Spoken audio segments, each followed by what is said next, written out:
ప్రకారం చేసేటప్పుడు కూడా 108 టైమ్స్ చేయమంటారు. దానికి ఏమైనా రిలవెన్స్ ఉందా?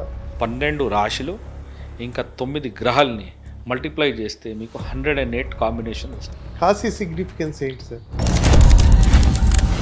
క్యాలెండర్ పంచాంగం ఏదైతే మనం క్యాల్కులేట్ చేసి ప్రొడ్యూస్ చేస్తాం, మీరు లాటిట్యూడ్ లాంగిట్యూడ్ తెలియకుండానే మీరు చేయలేరు. అసలు గూగుల్ లొకేషన్ చాలా యాక్యురేట్. మరి అటువంటి గూగుల్ లొకేషన్ కన్నా యాక్యురేట్గా 7 ప్రధానమైన దేవాలయాలు 79 degrees ఈస్ట్ లాంగిట్యూడ్ మీద ఎలా వచ్చాయి? తిరుపతి దానం చూస్తే అది కూడా 79 degrees లాంగిట్యూడ్ మీదనే వస్తుంది. ఇది హై ఎనర్జీ సెంటర్స్ అంటారు కదా. అసలు ఏంటి ఎనర్జీ? ఇది మన పంచభూతాలు అంటారు కదా, ఫైర్, విండ్, వాటర్.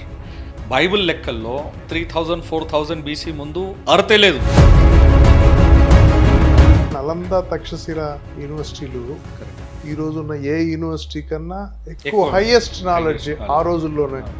కానీ ఒక్కప్పుడు మనం చూస్తే నిజంగా భారతదేశమే విశ్వానికి గురువులాగా. కొన్ని టెంపుల్స్, బృహదీశ్వరాలయం, తంజావూర్, రైట్, రాజరాజ చోళులు ఎప్పుడు 10th, 9th centuries తమిళనాడులో ఒక 80 tons రాయిని ఆ గోపురం పైకి ఎలా తీసుకెళ్లారు? అండ్ సిమెంట్ వాడకుండా టెంపుల్ ఎలా కట్టారు? ఇంటర్లాకింగ్, రాయికి మధ్య ఇంటర్లాక్ చేసి పెట్టి, అది ఈ రోజు కూడా అంత స్టేబుల్గా ఉంది, అంత పవర్ఫుల్. వాస్తు కూడా సైన్సేనా లేక ఇట్స్ ఎ బిలీఫా? కరప్ట్ చేసినావు నువ్వు, అక్కడ ఇది కట్టేస్తే నీకు క్యాన్సర్ వచ్చేస్తుంది, నీకు ధనం పోతుంది.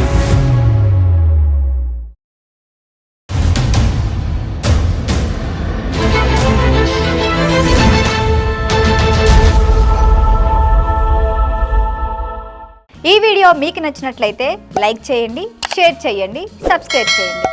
మరిన్ని అప్డేట్ల కోసం మా వాట్సాప్ ఛానల్ను ఫాలో చేయండి.